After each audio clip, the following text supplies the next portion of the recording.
Good evening. Good evening. So I just wanted to welcome everyone here to this amazing space at the Festival Center. This is a Poor People's Campaign, a national call for moral revival. Yeah. Truthful Tuesday, the first of a series of 6. The Festival Center has been gracious enough to host us here in Washington, D.C., in the community. Faith and social justice community here in the city. And so we thank them for this space, and we're so excited that people here are from across the city, and that folks are gathering nationwide in different learning circles and in their own homes, and to think about more about how we got to the place that we're at, and what we're going to do to really build a movement to change these conditions. So without further ado, I want to bring up our theamusicologist of the evening, who's going to open us up with some movement culture arts. And so Nina Marie Fernando, if you would come join us. Thank you so much for being here, and thanks everyone. I don't know if you want to hold it up. Thank you. It's an honor to be here tonight. So you probably know these songs by now. We're going to start with Somebody's Hurting My Children, all right? And we're all together going to sing, and it's gone on far too long. Can you say far too long with me? Far too long. Yes, it's gone on far too long. And then together at the end, we're going to sing, We Won't Be Silent Anymore. Can I hear that? We won't be silent anymore. All right. And if you're welcome to snap along if you like. Somebody's hurting my children, and it's gone on far too long. Yes, it's gone on Far too long. Yes, it's gone on Far too long. Somebody's hurting my children, and it's gone on Far too long. and we won't be silent anymore. Thank you. Somebody's hurting my sister, and it's gone on Far too long. Yes, it's gone on Far too long. Yes, it's gone on Far too long. Somebody's hurting my sister, and it's gone on Far too long. and we won't be silent anymore. Somebody wants to build a wall, and it's gone on Far too long. Yes, it's gone on Far too long. Yes, it's gone on Far too long. Somebody wants to build a wall, and it's gone on Far too long. and we won't be silent anymore. One more time. Somebody's hurting my children, and it's gone on Far too long. Yes, it's gone on Far too long. Yes, it's gone on Far too long. Somebody's hurting our children, and it's gone on Far too long. and we won't be silent anymore again. And we won't be silent anymore. One more time.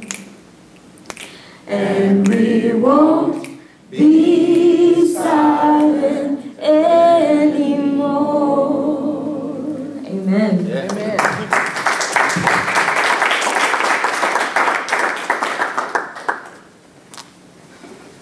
Awesome. Well, that was great.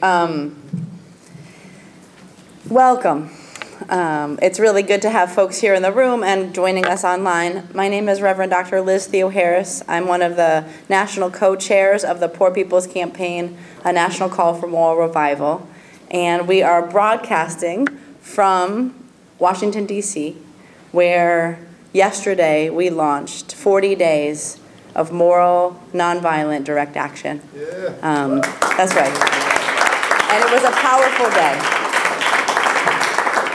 In more than 30 states across the country and in Washington, D.C., there were hundreds or thousands of people engaged in organizing and actions, taking to the streets, telling this country that we're headed in the wrong direction, that poverty and racism and ecological devastation and this war economy that devalues life have been going on for far too long. They've been hurting our people for far too long.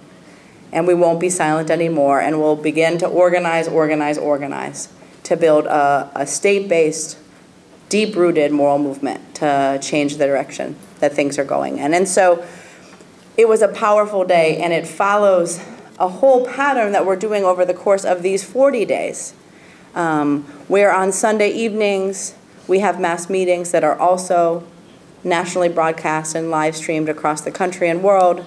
On Mondays in states across the country, in their state capitals, and here in our nation's capital, we engage in organizing and direct action and civil disobedience, calling attention to the problems that are happening in our society. And then we gather on Tuesdays to reflect on the reason why those actions are taking place and what it's going to take for us to dig deep into our communities and actually build a social movement that will have the roots and the leaves to flourish into something beautiful and powerful that will change the direction that we're going in. On Thursdays, we also gather, and here in DC and people across the country are able to be a part of our Justice Arts Movement evenings, where we have theomusicology and movement cultural arts, folks from different genres and traditions of cultural expression have a chance to share and offer offerings to this campaign. And so people should come if you're here in DC. If you're in one of the states across the country or somewhere else across this globe, please join us for those as well, as they'll be happening. We are the Poor People's Campaign, a national call for moral revival. And we are engaging in launching these 40 days so as to be able to build a larger movement that can take on systemic racism, that can take on systemic poverty, that can take on ecological devastation, the war economy and militarism, and a distorted moral narrative that is deeply immoral and heretical in its roots. A narrative that blames poor people for the problems that we're having, a narrative that pits us against each other, a narrative that claims that we have not enough and scarcity when we're really living in a world of abundance. And this Poor People's Campaign is the beginning of something that is very big, and it is made up of amazing leaders all over this country and all over this city here in DC who are standing up and saying that it is time for change. I wanted to kind of open us up this evening. The way that the campaign is organized is that we're looking at these different issues, but in a very intersectional way. Because we realize that systemic racism and systemic poverty are interconnected. That you can't actually end poverty without understanding the roots of racism, of genocide, of violence. That you can't understand systemic racism without connecting it to ecological devastation and to communities that are being marginalized, polluted, poisoned, and that the war economy is very connected to the problems of poverty. When we live in a country that spends 53 cents of every discretionary dollar on the military, but only 15 cents on programs that uplift the poor, programs like healthcare, programs like education, that we have our priorities completely wrong, and that we can never actually end poverty until we restructure society in a way that puts people's lives first. So as we are organizing around these intersectional evils, we have come up with a series of themes that each week focuses on. Because we think that what we need to do to be able to build a moral movement from the ground up is first to make this country stop in its tracks, weep about the misery that is happening to so many people, commit to understand that reality a little bit more, and then organize in our communities so we can actually come up with solutions. And so the first week, which is this week, is focused on women, children, and people with disabilities in poverty. And the theme, as we sang this just a minute ago, is somebody's hurting our people, and it's gone on far too long, and we won't be silent anymore. And so we want to look this evening in particular at how this manifestation of women and children and people with disabilities and poverty is so central to this campaign, how it's so central to the kind of oppression that people are feeling across this country, and what it means for us to set up a series of demands and an organizing drive that will change all of that. So what I wanted to do is start this evening with a quote from Scripture, and it's one that has informed this campaign quite a bit. We are multi-faith, multiracial, multi-gender, multi-issue, multi-everything campaign. And we have people of faith and people not of faith that are a part of this campaign. And yet we have a grounding in both the Constitution and in the sacred texts and traditions of the world's religions, as well as in the arc of the universe that bends towards justice. And so this evening I wanted to read this quote first from Isaiah 10, and then have us think a little bit about what it means in terms of why we're building this campaign.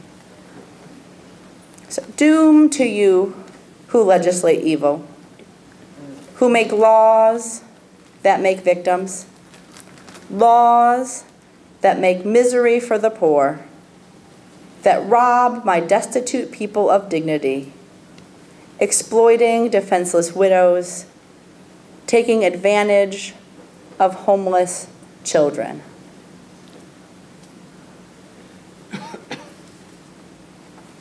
Laws that make victims, laws that make misery for the poor, that rob my destitute people of dignity, exploiting defenseless widows, taking advantage of homeless children. This was written a very long time ago, thousands and thousands of years ago. But its message still rings true today. When the average age of a homeless person in the United States is 9 years old.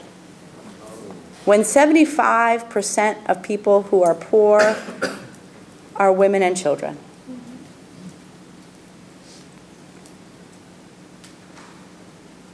When there are 4 million households who turn on the water and their kids are being poisoned by lead. When you can live in Flint, Michigan, and the governor could have made a decision that those families could get poisoned. Doom to you who legislate evil, who make laws that make victims. This is the grounding, one of many groundings, that this campaign arises out of.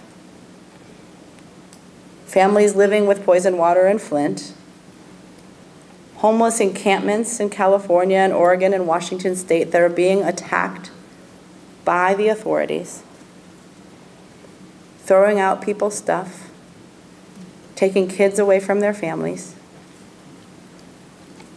Families who are impacted in the Gulf Coast, now more than 10 years after Katrina, 5 years after the BP oil spill, who have no ability to make a living or livelihood because there's poison. The families on the US-Mexico border who are calling for hugs, not walls, who enter into the Rio Grande River for 3 minutes with a family member that they haven't seen in 16 years. For the families in Lowndes County, Alabama, where there's raw sewage in the yards, where poor kids, both white and black, are developing parasites like hookworm, while the authorities have made sure that sanitation services are there for the businesses in the community.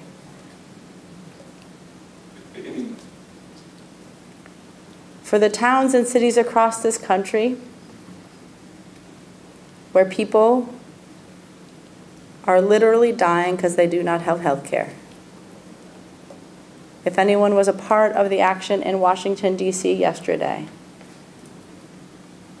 we heard of families whose children have died because they do not have health care. Thousands of kids and moms die every year because they don't have health care. Because states refuse to expand Medicaid. Because the health care options that do exist are so limited that people still can't get the health care they need. And then the low-wage workers that are organizing across the country, including in cities where there are now preemption laws that deny that city from being able to raise its minimum wage to a living wage. Doom to you who legislate evil, who make laws that make victims, laws that make misery for the poor, that rob my destitute people of dignity, exploiting defenseless widows, taking advantage of homeless children.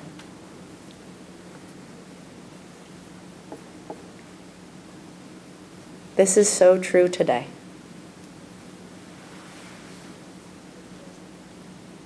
So true today.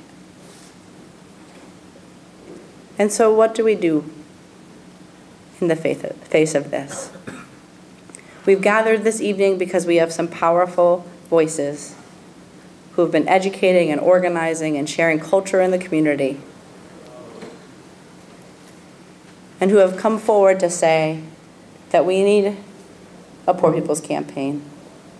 We need a national revival in this country, and that we need to start somewhere, and that somewhere is being a part of a season of nonviolent organizing, direct action, and civil disobedience. The purpose of the Poor People's Campaign is threefold. It's to shift the narrative. It's to get our country talking about the issues that affect us and coming up with grassroots, real solutions coming from communities that could end poverty, that could take away systemic racism, that could change ecological devastation into beauty and harmony on the earth, and that could transform a war economy into a peace economy.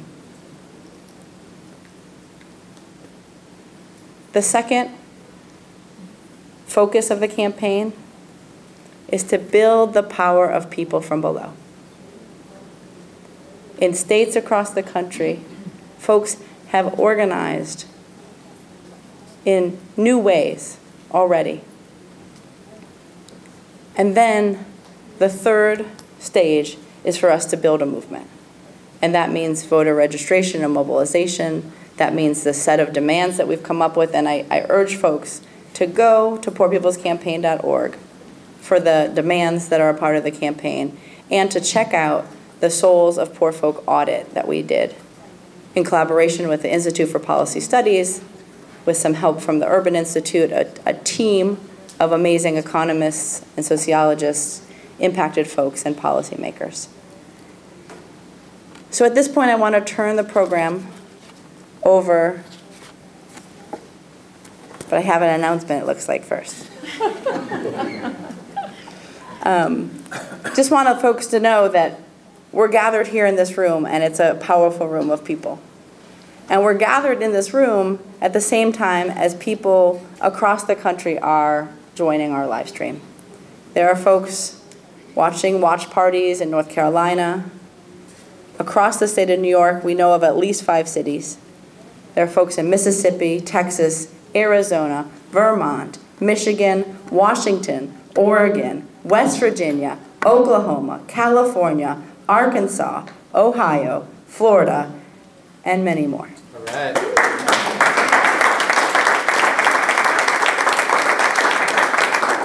And some of the folks that are tuning in are the folks that were engaged in the direct action yesterday. Some folks didn't get out till this morning, and they're tuning in this evening, because we know that building a movement is more than mobilizing bodies. It's about moving minds. It's about moving hearts. It's about changing our very understanding of how we got to where we are and how we're going to come together to change it and to make it better. We have a belief in this movement, which is that we can't be loud and wrong. We were very loud yesterday. In Tennessee, they took over 2 highways. In New York, they shut down the whole capital area and closed every door to that state capitol. Nobody came in or out. Here in DC, for anyone that was with us, we wailed on First Street in front of the Capitol. We wailed a mother's wail of losing her children because of poverty, because of the lack of health care. So we were loud. Our voices went high. But we know that if we're really going to be able to change this society, we can't just be loud. We have to be informed. We have to know how we got here, and we have to have a vision for how we're going to change things. And so when we were loud yesterday, we were loud talking about the demands of this campaign. We were loud saying, no mom should have to bury their child. We need and demand single-payer universal health care. Yep. When we were loud yesterday, we said, no mom should not be able to afford what she needs to afford to provide for her kids because her job pays so little, that we demand 15 in a union and living wages for all.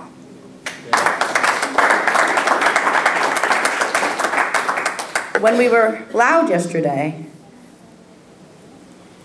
we heard about how fracking, how copper mining, how other acts of destruction of the earth and extreme extraction are wreaking havoc, especially on Native American land, and how the earth, how water is life.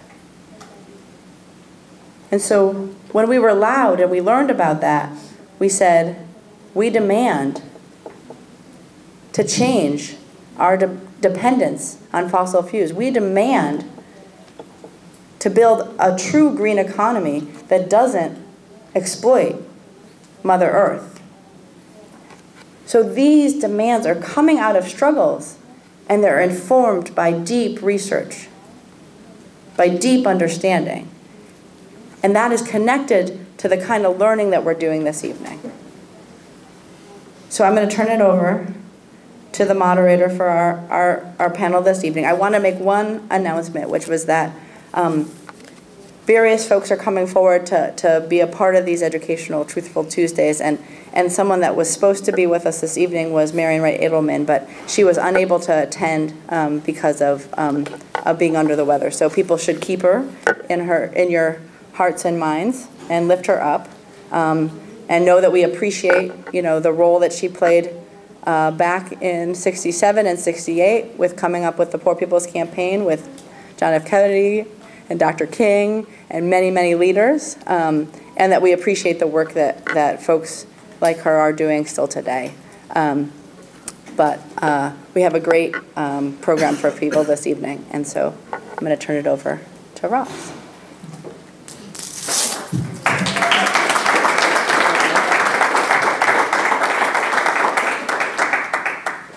Good evening.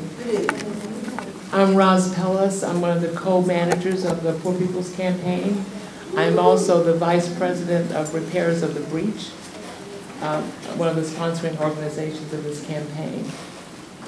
Tonight is special, and it will be special every single Tuesday, because it's our attempt here to crystallize the themes of each week, to have some discussion about the themes that are being lifted up, and to go deep into them. And tonight is the first of those, and it surely is going to be wonderful because we've got some great panelists tonight. So I'll introduce these amazing women, and then we can get started. First, I'd like to introduce Mona Haydar. Mona is a mother of 2 boys, an artist, an activist, who's single album, song. The Hijabi was named one of the top protest songs of 2017 and one of the top feminist anthems in history. She has a master's in Christian ethics from Union Theological Seminary.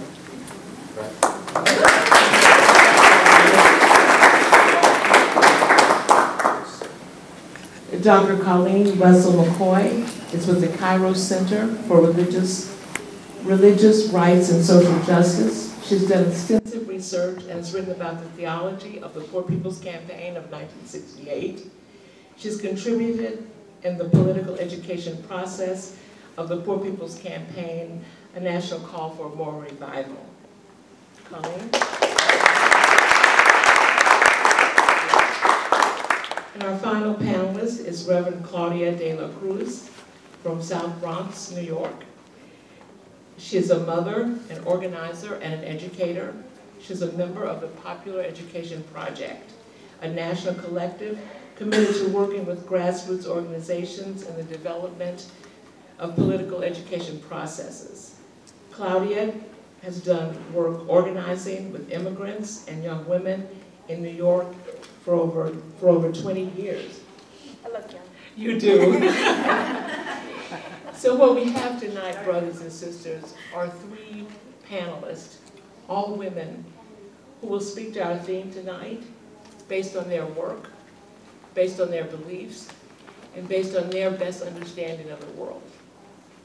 And I can't wait to talk to all of you. But first, I think I'd love to hear just briefly what your work is, so we understand kind of what it is you've been doing for the past years. I'll start here, or we can start anywhere, but I'd like to start. This is a trap. It is a trap. So, as Ross mentioned, my name is Claudia de la Cruz, and I've been doing work in New York City primarily through organizing and doing popular education or political education through popular methods with youth, immigrants, and also with cultural workers in the South Bronx through the Rebel Diaz Arts Collective. And I am a member of the Popular Education Project, which is committed to developing political education and deepening the analysis and our understanding of what the systems are that are oppressing us and how they are interlocking and intersecting, not only in the United States, but also internationally, and kind of breaking the isolation that we often face, and thinking that we are the only ones that are facing struggles, and not necessarily looking across the seas and seeing what our government does in our name, and that we have no awareness of. And so that's the Popular Education Project, and that's part of the work that I've been doing for 20 years now. So, yeah. Hey y'all, I'm Mona. I grew up in Flint, Michigan, and so obviously the Flint water crisis is really close to my heart. We're actually living in Flint at the time, and we're part of the movement to sort of get people aware of what was going on at the time. My husband and I are both educators. We work with especially young people to increase their awareness that alternatives are possible and available to them. Alternative lifestyles. That we don't have to continue on in these models of consumption, these models of corruption, these models of oppression, that there are alternatives to these systems. And they look like love, they look like joy, they look like liberation, and they feel so much better than what we have going on right now. And one of the ways we do that work, my husband is getting his name is Sebastian Robbins, he is getting his certification in urban agriculture and food justice. And I do work in the intersections of arts and activism. So teaching young people that their voice means something, that it's important. And it's important for them to speak their truth to the world, because the world needs them and their truth in what we call the love economy, and that they are necessary in that economy. So yeah, with them, I see our more beautiful world growing from the earth up. So I'm Colleen. I live in Brooklyn with my family, 2 children, and my husband John. I'm actually from Georgia and grew up, was introduced to the ideas of service and care for other and love for neighbor through the church. And it was really there that I got this idea that the Bible told us that we were supposed to be thinking about each other, and that evolved in lots of different ways, not just in the way that I was originally introduced to it, which was service, but then became more of an interest in community organizing and student organizing and tenant organizing. But it was always in many ways for me part of my faith and part of my belief in really trying to think about how it is that, you know, even people that are not coming from a faith tradition are coming from a place of conviction about the dignity of others and the value of the world, the earth and the beings within it. And so I took some, you know, some of these questions with me into the community organizing world, and then brought questions from the community organizing world and into the world of seminary, and really my work has continued to be in both of those places at the same time, with people of faith and with people who are organizing and you know, on the ground and wanting to think about how do our ideas, how do our convictions shape what we think is possible, and shape how we treat each other, and how we think that that actually really something really revolutionary and big is necessary in order to really fulfill our rights and our dignity.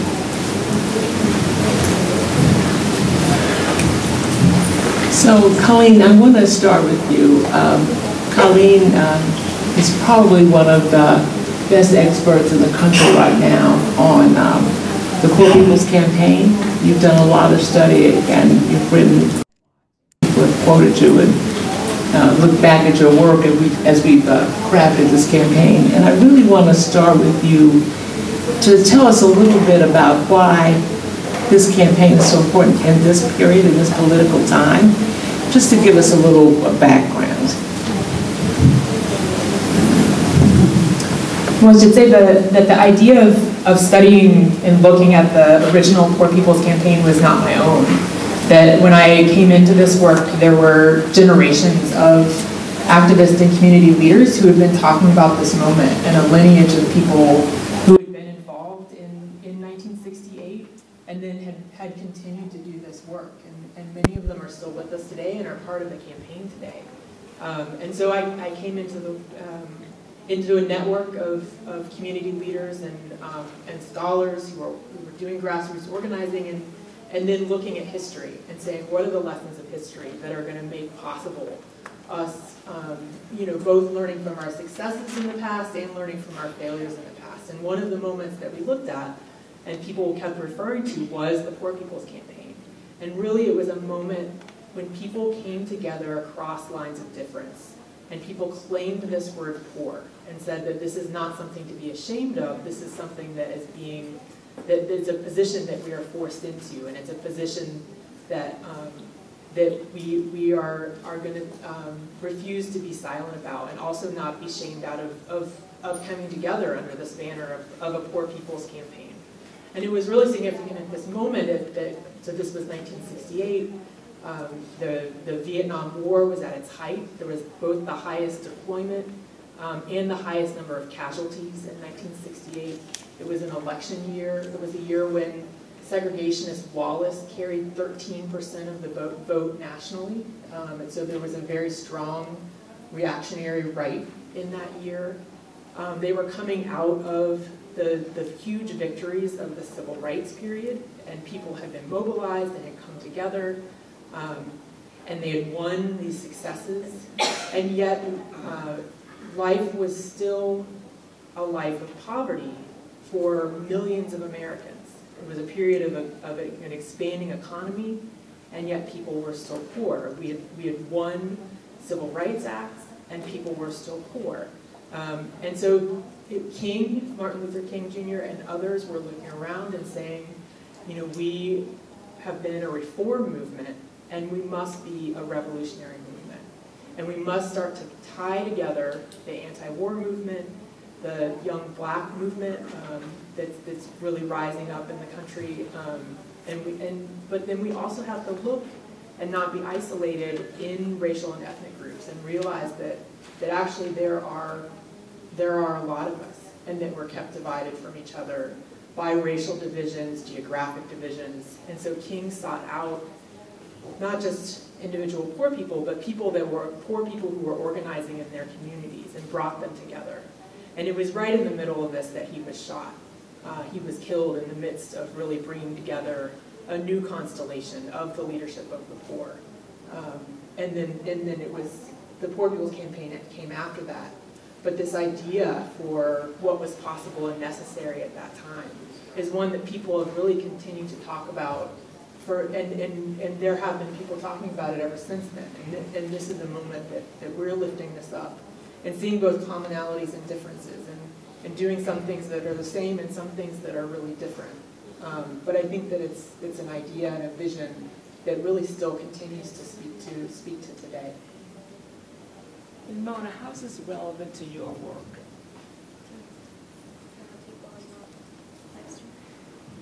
How is this relevant to your work, Mona?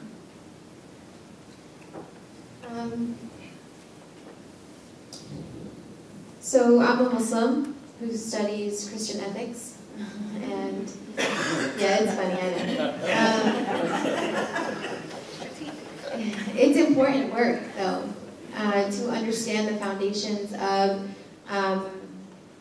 colonization, of a doctrine of dominion, where the earth is subject to human use, human exploitation, where humanity has the right to dominate any and everything we see fit. And specifically within the framework of white supremacy, that is especially violent and lethal, and especially toxic to the entire world.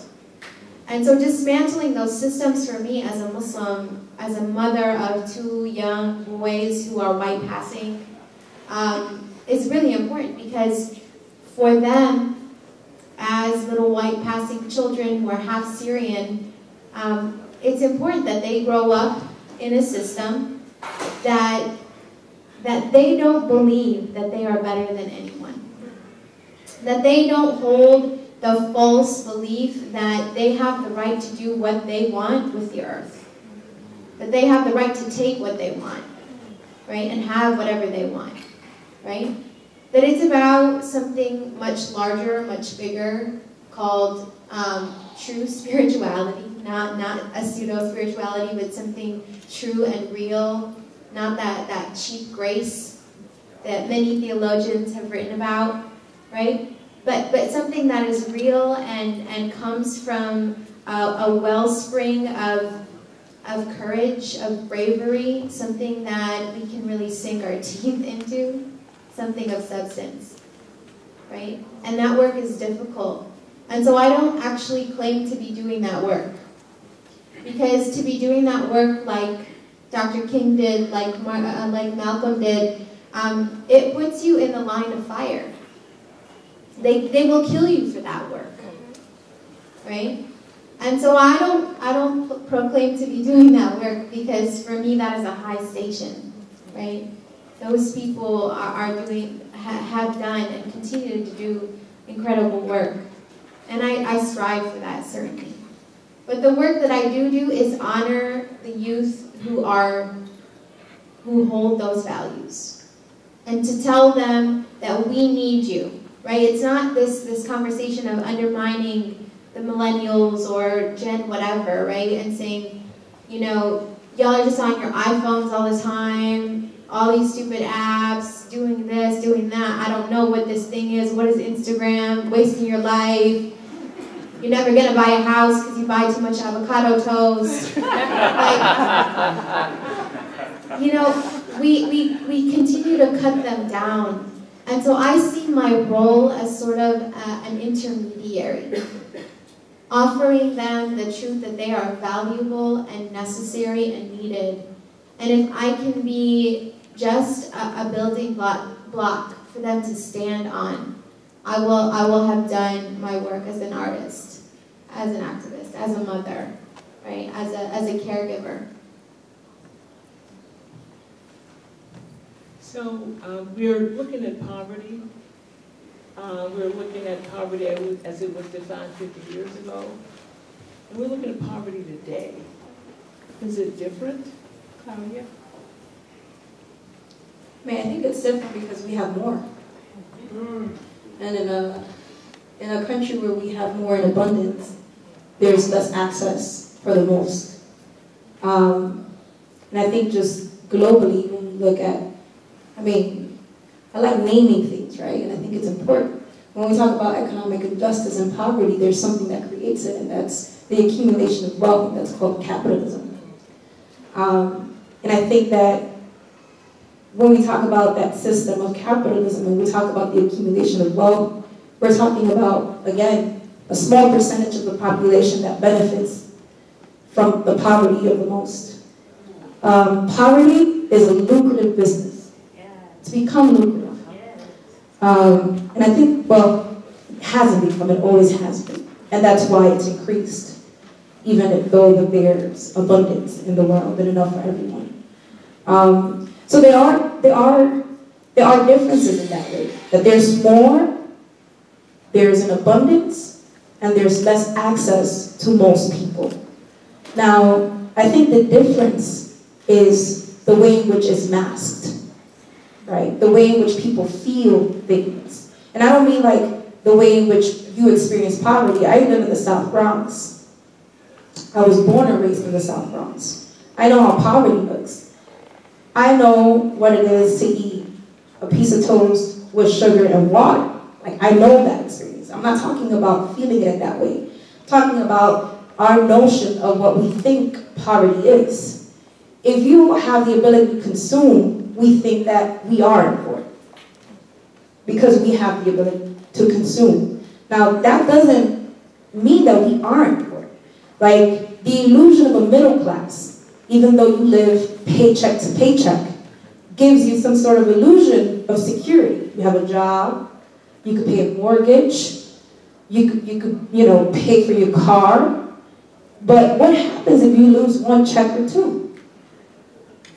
right? So I think that our concept of what poverty is always aligned with the person who's homeless in the street.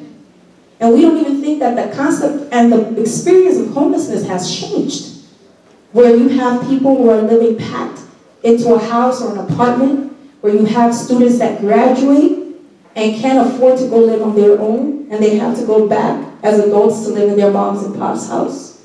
That's homelessness. And so I think that the concept, our understanding of homelessness has been shaped by an illusion that has been created by a system that we must name as capitalism.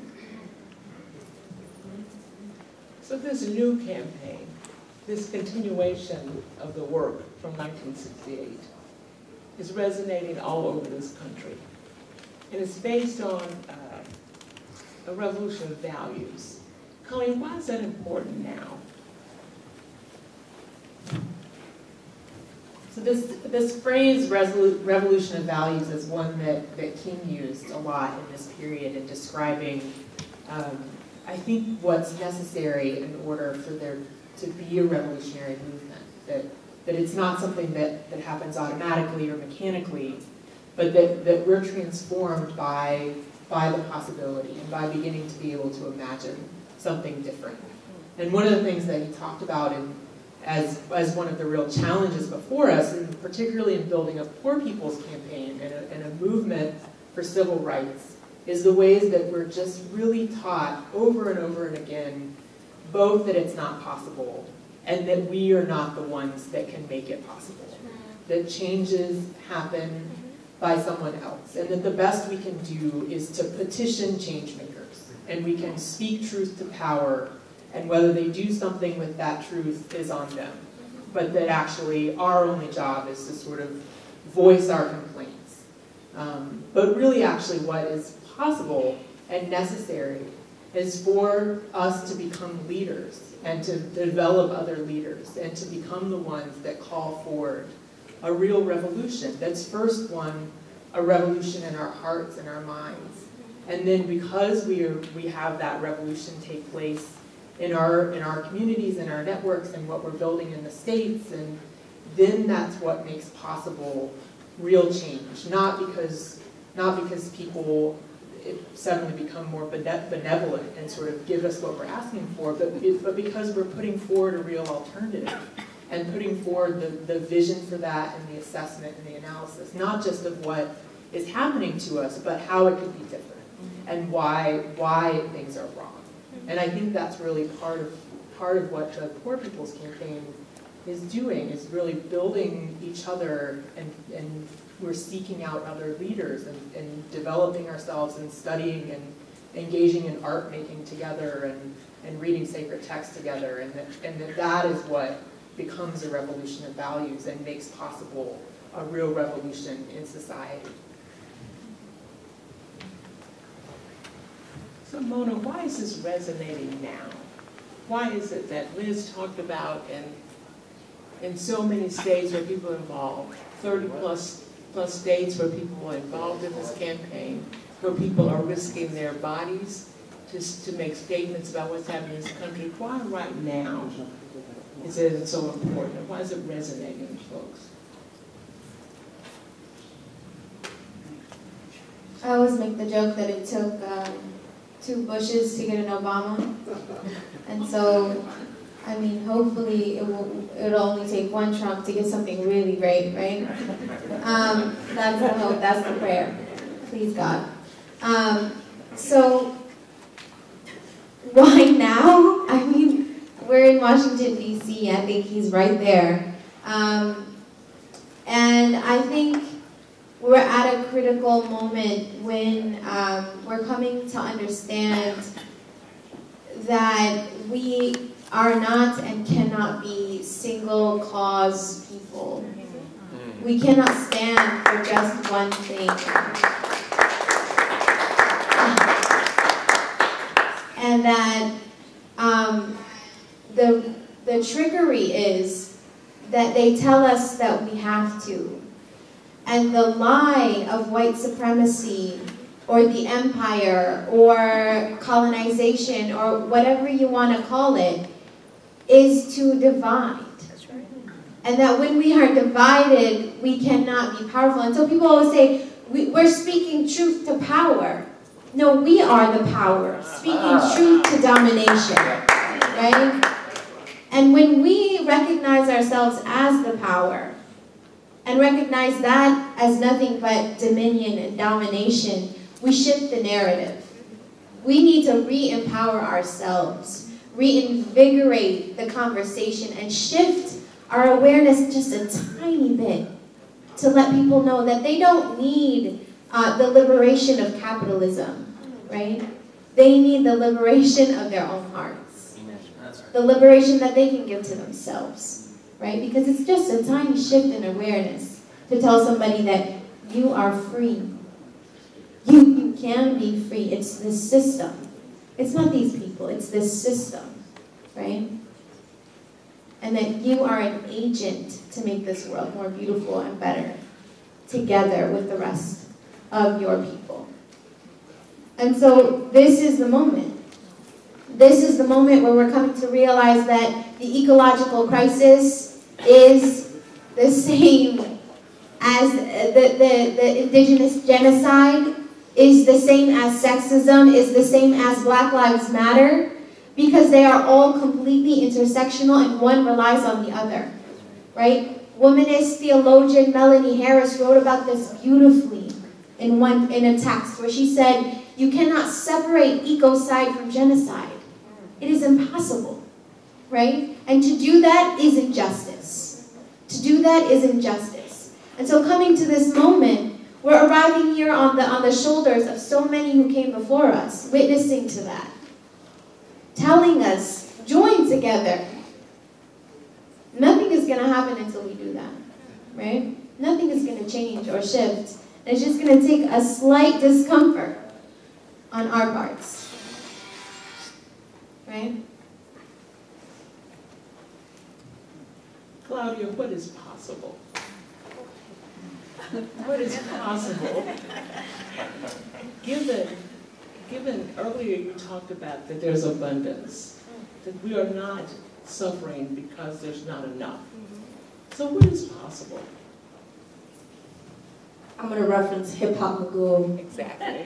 Biggie Smalls, the sky's the limit. All right. I mean, what is possible in a world of abundance? I think that it's the priorities that need to change. It's the understanding that,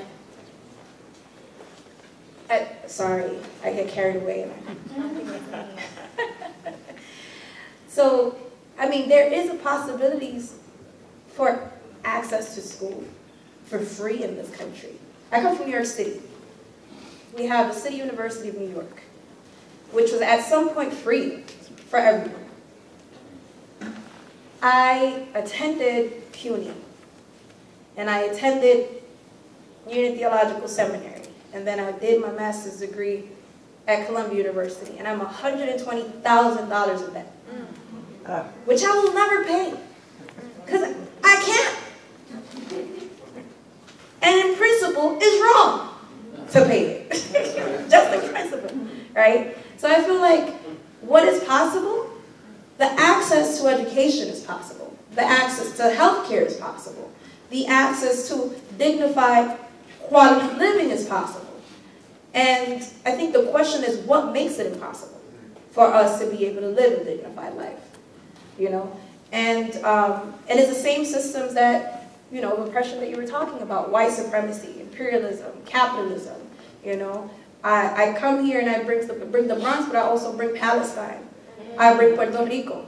You know, because the same systems that are in this country messing with us domestically and not allowing us to live dignified lives are the same ones that are killing people in Gaza. Yeah. The militarized police that in New York State, in New York City alone, there were $20 million that were dedicated to increase policing in our communities. And they can't give that money to public schools. My mom's a teacher, and she's soon to retire. And she's concerned because she won't be able to live off her retirement after 35 years of servicing the New York City Department of Education. And so everything's possible. The sky's the limit. Because we have in abundance. I mean, this country is the wealthiest country. And we continue to pillage other countries to accumulate more wealth and create more poverty domestically. So we should look into that, but we should also look into the abundance and who is accumulating that abundance. Thank you. So as we're beginning these 40 days, Colleen, we are looking back and looking forward at the same time. Sankofa moved. The question really is, what are the big lessons in this campaign, for this campaign from 50 years ago? I like thinking about this with others, and I think it's a great question. I think one of the things that I really love about the way that we've been organizing the Poor People's Campaign and National Call for Moral Revival is that we started in many ways for many decades, building off of many decades of organizing. That this is not something that is new, but as we started to sort of call together this moment and call for the 40 days of action, we organized ourselves around a set of fundamental principles. And I think it's really significant that we didn't actually start with demands. And people really were hungry for the demands, and including ourselves. And like, what is it, what are the policies we're going to ask for? And what is it specifically we're going to change? And we sort of held on to the fact that we're actually organizing for something that is longer and bigger than any one policy change. And I think that this was something that was really hard in 1968, that they actually started with a really big vision, and that was, at the moment, it was jobs or income for all, that there would be either a guaranteed employment or a guaranteed income, a universal income. And then this was what King was calling people around. But then King was trying to call forward this very diverse leadership, and so he was in touch with Chicano activists and Puerto Rican activists and poor whites from Appalachia, and everybody was organizing in their own communities and organizing around platforms. He called together, really importantly, welfare rights, and there was this moment when he was meeting with the welfare rights, the National Welfare Rights Organization for the first time, and they had been organizing thousands of poor welfare moms for years, and he said, let's do a poor people's campaign, and they were like, what are you talking about? We've been doing a poor people's campaign for like 4 years now. And when we went to Washington, D.C. to talk about changes in the welfare bill, you weren't there. And so, and King said, at first he was very taken aback. This was, but then he said, I'm ready to learn. I'm here to learn. I understand that you know things I don't know. And called them forward. And they did. They played a really important leadership role in pulling together the Poor People's Campaign. But one of the things that I think was challenging is that they didn't have the time to build together in the way that we've done. And so it became in some ways just an amalgamation of what everybody was already working on. And it became a 65-page list of policies that we wanted to change. But I think that what we are building and built around here is this set of fundamental principles. And it doesn't mean we don't have demands. It doesn't mean that there aren't really specific policies. But what actually takes us in the long term is this set of fundamental principles and commitment, and that we're building a leadership together and building this power in our states together. And I think that is really going to take us a long way and keep us tied together.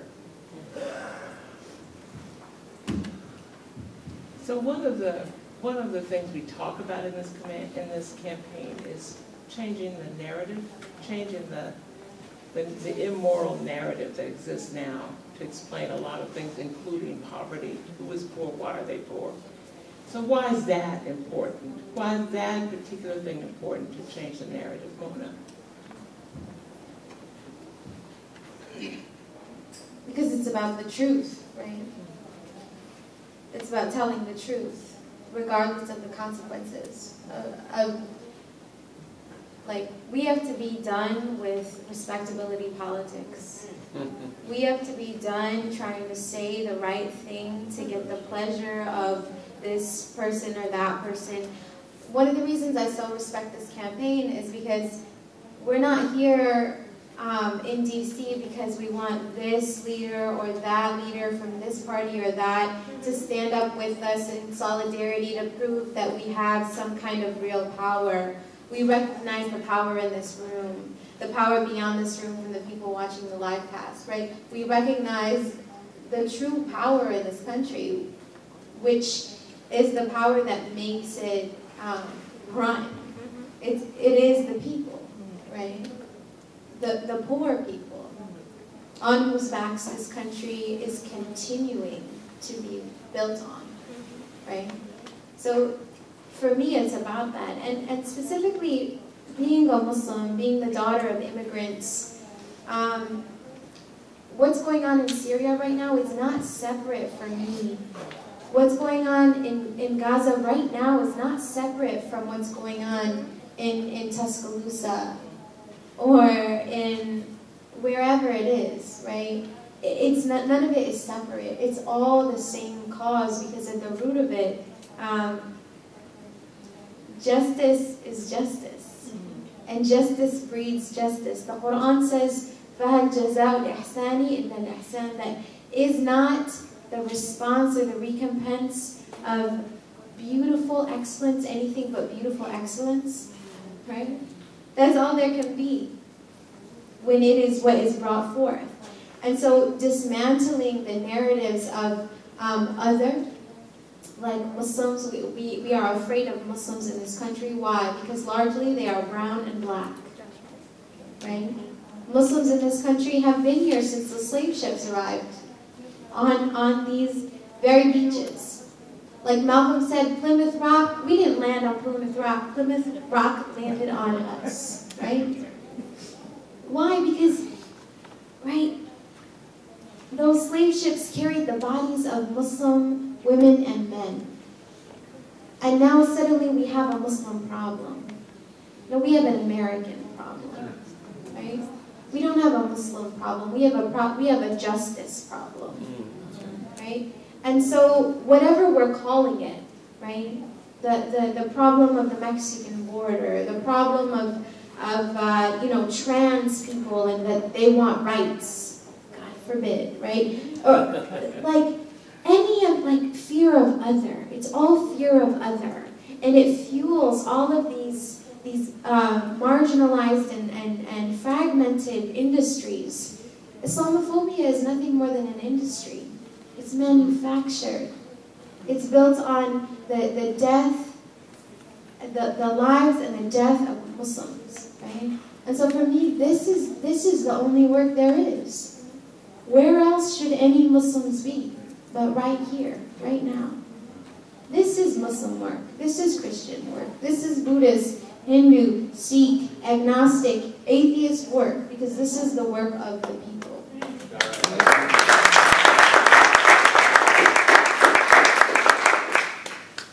So we talked about this campaign, and we're running out of time, but there are just a few last things I think I just want to hear folks talk about. We've talked about this being a new campaign, a campaign that's done for this moment, and a campaign that's being built in a different way. So I'd love to hear from each of you what that means. What does it mean that we're building a campaign in a different way, that we're organizing in a time that requires a new method of organizing? What does that mean? Let me think about this for a little bit. I appreciate what Colleen was talking about in terms of the lessons, right, and the differences. And I think we have a lot of good herencias, heritage, right, radical legacies. And then we have vices that we pick up along the line, right, as organizers, as educators, that come with living in the system in which we live. And we, I think, have limited our ability to think beyond what's politically possible or economically possible in this context. And I think when we talk about the ways in which the Poor People's Campaign, a national call for moral revival, is doing, is in the very structure of the campaign, the state structures, being able to bring folks into a steering committee that represent different organizations that at some point thought that their interests were different because they thought of an issue-based way of organizing. Because, you know, when we think about a nonprofit industrial complex, which is real, you have to fight against your own people to get funding.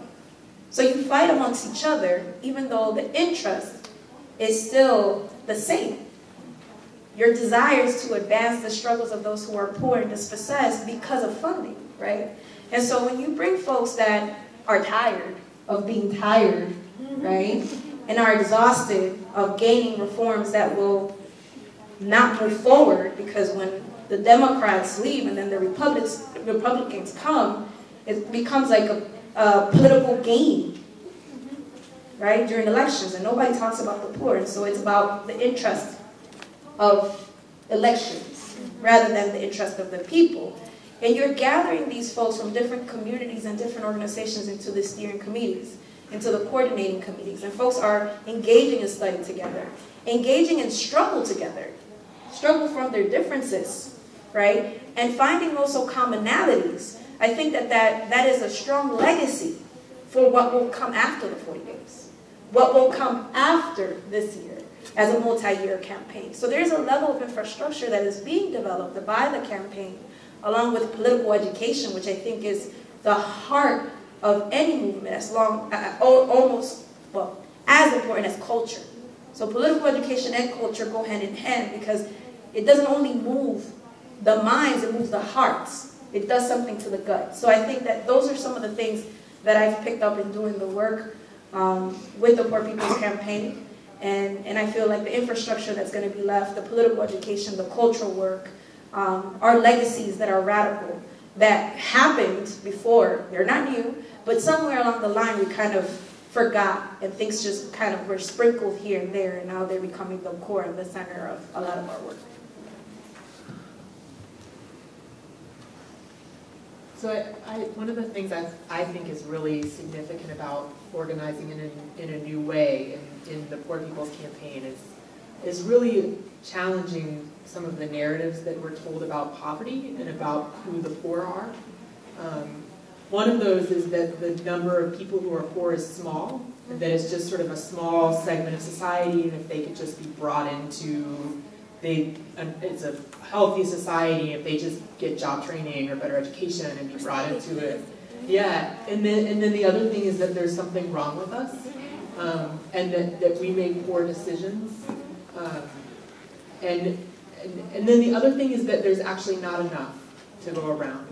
And I think that we are organizing in ways that confront all three of those ideas, and it really takes it on, and part of how it takes it on is through the leadership of the poor, and by us saying that we're not small, and sort of looking at the ways that, you know, if you use the federal level for poverty, and if you take for, you know, you say, okay, well, let's say that you make $13,000, you're not poor anymore as an individual, or $26,000 as a family of four, you're not, even if you took that, 1 in 7 of us is poor.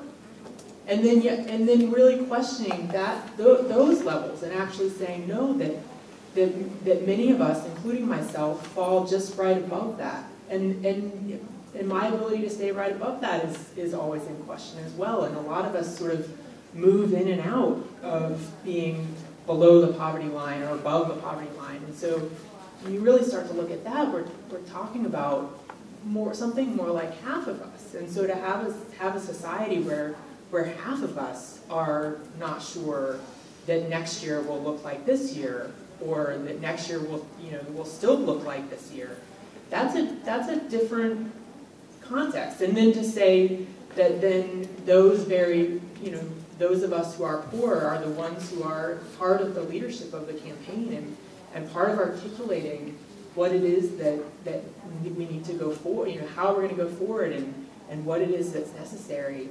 That's a very different way of organizing, and it's a very different conception of how we address poverty, that it's not charity, that it's actually transformation.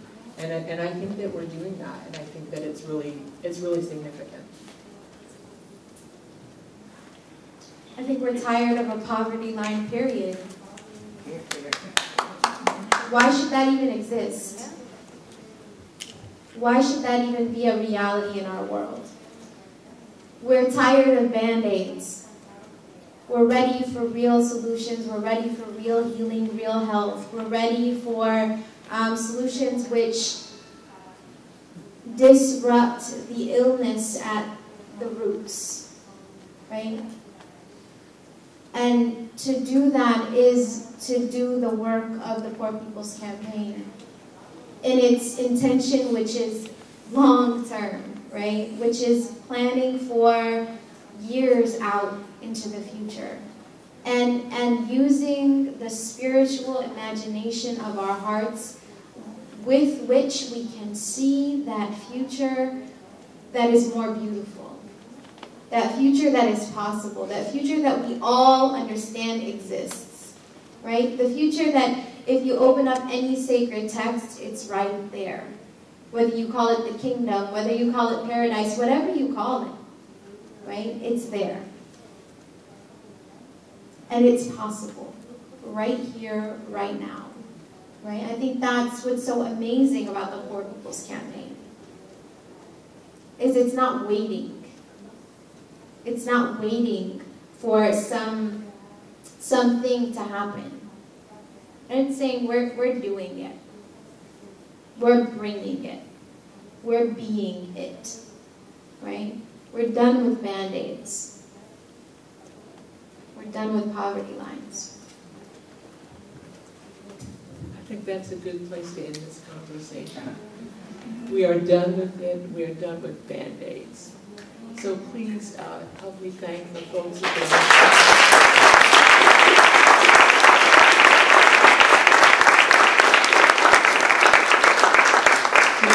is the first of many Tuesdays where the truth will be told right here. We ask folks in this audience to keep coming back. We ask people who are watching this by live stream to join this campaign.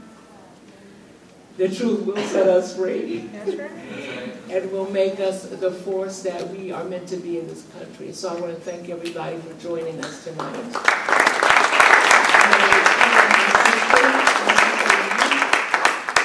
To take us out with the song. Great. Great. How are you feeling about standing up as you are able? Great. I'm sure you know the song. Everybody's got a right to live.